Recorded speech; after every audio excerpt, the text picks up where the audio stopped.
அன்பிற்கினிய தேர்வர்களுக்கு வணக்கம். போட்டித் தேர்வு நோக்கில் இன்றைக்கு நாம் பார்க்க இருக்கக்கூடிய பகுதி யாப்பிலக்கணத்தில் ஒன்றாக இருக்கக்கூடிய யாப்பின் உறுப்புகளில் ஒன்றாக இருக்கக்கூடிய அசை.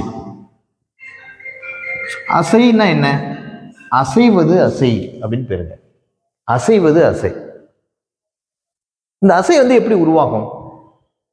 எழுத்துக்கள் சேர்ந்த அசை உண்டாகும். எழுத்துக்களுக்கும் அசைக்கு என்ன வேறுபாடு? இப்போ அ அப்படின்னு ஒரு எழுத்து இருக்கு, இம் அப்படின்னு ஒரு எழுத்து இருக்கு, மா அப்படின்னு ஒரு எழுத்து இருக்கு. இப்ப அம்மா அப்படிங்கிறத எழுத்துன்னு நம்ம சொல்ல மாட்டோம். என்னன்னு சொல்லுவோம்? வார்த்தைன்னு சொல்லுவோம், அல்லது சீர் அப்படின்னு சொல்லுவோம். ஆங்கிறத என்ன சொல்லுவோம்? அசைன்னு சொல்ல மாட்டோம், எழுத்துன்னு சொல்லுவோம். ஆ எழுத்து, இம் எழுத்து, மா எழுத்து. அம்மாங்கிறது அசை கிடையாது, அம்மாங்கிறது வார்த்தை. அப்ப அசைனா என்ன அப்படின்னா, இப்ப அம்மாங்கிறத நம்ம சொல்லிக் கொடுக்குறோம். ஒரு இப்பதான் பிறந்திருக்கு அல்லது ஒரு வயது குழந்தைக்கு நம்ம சொல்லிக் கொடுக்க போறோம். எப்படி சொல்லிக் கொடுக்க போறோம்? அம்மாவை சொல்லு, அம்மா சொல்லு, அம்மா சொல்லு, அம்மா சொல்லு அப்படி நம்ம சொல்றது இல்லை. எப்படி சொல்றோம்? சொல்லு அம்மா சொல்லி கொடுக்குறோமா இல்லையா? முறுக்குன்னு ஒரு வார்த்தை இருக்கு. எப்படி சொல்லி கொடுக்குறோம்? முறுக்கு சொல்லு அப்படிங்க மாட்டோம். எப்படி சொல்லுவோம்? முறுக்கு அம்மா. ஸோ எந்த இடத்துல இடையீடு வருதுன்னு பாருங்க. எந்த இடத்துல ஒரு ஒரு ஸ்ட்ரெஸ் கொடுக்குறோன்னு பாருங்க. எந்த இடத்துல ஒரு சின்ன இடைவெளி கொடுக்குறோன்னு பாருங்க. அம்மாவை எப்படி சொல்லி கொடுக்குறோம்? இம்மா அப்படி சொல்றது இல்லை. எப்படி சொல்றோம்? அம்மா அப்படிதான் சொல்றோம். இப்ப எந்த இடத்துல நம்ம நிறுத்துறோமோ அதுதான் ஒரு அசைன்னு சொல்றோம். அதனாலதான் தமிழை நம்ம இயல்பான மொழி, இயற்கை மொழின்றாங்க. நீங்க முறுக்கு சொல்லி கொடுக்குறோன்னு பாருங்களேன். இலக்கணம் படிக்காத ஒரு அம்மா இருக்காங்க, முறுக்கு எப்படி சொல்லி கொடுக்குறாங்க? முறுக்கு அப்படின்னு சொல்லி கொடுக்குறாங்க. முறுக்கு அப்படின்னு சொல்லி கொடுக்குறாங்க. முறுக்கு எந்த இடத்துல நிக்குது பாருங்க, முறுக்கு. அவங்க இலக்கணம்லாம் படிக்கல, அவங்க சொல்லி கொடுக்குறாங்க. ஆக என்னன்னா, நம்ம பயன்பாட்டில் இருப்பதுதான் இலக்கணமாக வடிவமைக்கப்பட்டிருக்கிறதுங்கிறது நம்ம தெரிஞ்சுக்கணும். நம்ம பிரிக்கும் போது பார்ப்பீங்க நீங்க. அப்ப இதை தான் நம்ம என்னன்னு சொல்றோம்னா, ஒரு அசை. எழுத்துக்கள் சேர்ந்து அசைக்கப்படுவது அசை. எழுத்துக்கள் சேர்ந்து அசைக்கப்படுவது அசை. மு ரு இக்கு இது ஒரு அசை. கு என்பது ஒரு அசை. இந்த அசை இதுல இருக்கு. அப்ப அசை என்றால் என்ன? எழுத்துக்கள் சேர்ந்து அசைக்கப்படுவது அசை அப்படின்னு. இந்த அசை ரெண்டு வகையா பிரிக்கிறாங்க. ஒன்று நேரசை அப்படின்னு பிரிக்கிறாங்க, இன்னொன்று நிறையசை அப்படின்னு பிரிக்கிறாங்க. அசை ரெண்டு வகைப்படும். ஒன்று நேரசை, இன்னொன்று நிறையசை. போன வகுப்புல என்ன பார்த்தோம்? யாப்பிலக்கணத்தில் பயின்று வரும் எழுத்துகள் குறில், நெடில், ஒற்று அப்படின்னு பார்த்தோம். இப்போ அடுத்த உறுப்பு யாப்பிலக்கணத்துல அசை. அசை ரெண்டு, நேரசை, நிறையசை அப்படின்னு. ஒரு நேரசைனா என்ன, ஒரு நிறையசைனா என்ன அப்படின்னு நம்ம பார்த்தோம்னா இந்த அசை முடிஞ்சு போகுது. குறில் ஒரு குறில் எழுத்து தனியா வருதுன்னு வச்சுங்களேன், அது நேரசைன்னு பேர். குறிலோட ஒரு எழுத்து சேர்ந்து வருதுன்னு வச்சுங்களேன், அதுக்கும் பேரு நேரசைன்னு பேர். இப்ப என்ன பாருங்களேன், கேன் இருக்கு, இது நேரசைன்னு பேர். குறில் மட்டும் இருக்கு பாருங்க. இப்ப குறிலோட ஒரு எழுத்து சேர்ந்து வருதுன்னு வச்சுங்களேன், கண். குறில் ஒற்று, குறில் ஒற்று, ஒற்றுன்னா தெரிஞ்சா புள்ளி எழுத்து.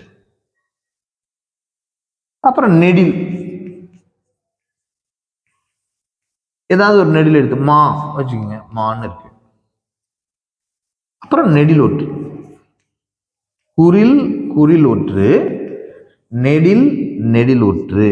இப்ப மா இருக்கு, அதோட ஒரு ஒற்றை எழுத்து சேர்ந்தது, மான். குறில் குறில் ஒற்று, நெடில் நெடில் ஒற்று. இதுதாங்க நேரசைன்னு பேர். எந்த இடத்துல குறில் தனியே வந்தாலும், குறிலோட ஒரு ஒற்று வந்தாலும், நெடில் தனியே வந்தாலும், நெடிலோட ஒரு ஒற்று வந்தாலும் இதுக்கு பேரு நேரசை அப்படின்னு பேர். இப்போ நிறையசைனா என்ன நம்ம பார்ப்போம். இரு குறில் அப்படின்னு பேர். இரு குறில்னு சொல்லலாம், இல்லாட்டி குறில் இணைந்து வருவது அப்படின்னு சொல்லலாம். இரு குறில், இப்ப ஏதாவது ஒண்ணு ப டு அப்படின்னு இருக்கு, இல்லாட்டி மடு அப்படின்னு ஒரு வார்த்தை இருக்கு, மடு.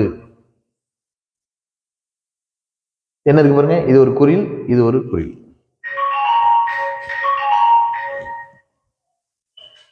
அப்புறம் இரு குறிலோட ஒரு ஒற்று வர்றது, இரு குறிலோட ஒரு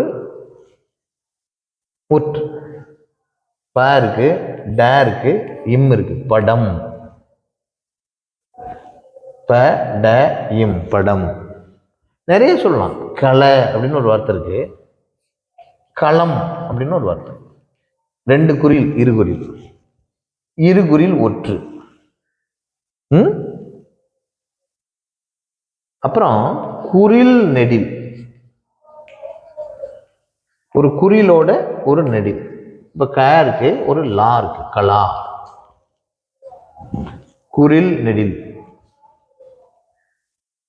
அப்புறம் குறில் நெடிலோட ஒரு ஒற்று சேர்ந்து வர்றது. இப்ப க இருக்கு குறில், லா இருக்கு நெடில், ஒரு ஒற்று கலாம். குறில் நெடிலுக்கு அப்புறமா ஒரு ஒற்று, குறில் நெடில் அப்புறம் குறில் நெடில் ஒற்று, குறில் நெடிலுக்கு அப்புறம் குறில் நெடில் ஒற்று. நல்லா பாருங்க, ரெண்டு குறில் வர்றது, ரெண்டு குறிலோட ஒற்று வர்றது, அப்புறம் குறிலும் நெடிலும் வர்றது, குறில் நெடிலோட ஒற்று வர்றது.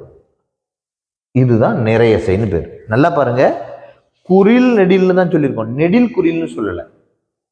நெடிலோட குறில் வராதுங்க. இந்த அசை பிரிக்கும் போது குறில் தனியா வரலாம், குறிலோட ஒற்று வரலாம். நெடில் தனியா வரலாம், நெடிலோட ஒற்று வரலாம். இது நேரசைன்னு பேர். ரெண்டு குறில் வரலாம், அப்புறம் ரெண்டு குறிலோட ஒற்று வரலாம், அப்புறம் குறில் நெடில் வரலாம், அப்புறம் குறில் நெடிலோட ஒற்று வரலாம். என்ன வரக்கூடாதுன்னு பாருங்க, ரெண்டு நெடில் போட்டிருக்கோமா, இங்கேயும் போடல இங்கேயும் போடல, ரெண்டு நெடில் போடல, வெறும் நெடில் மட்டும்தான் வரும், ஒரே ஒரு நெடில், அது நேரசை.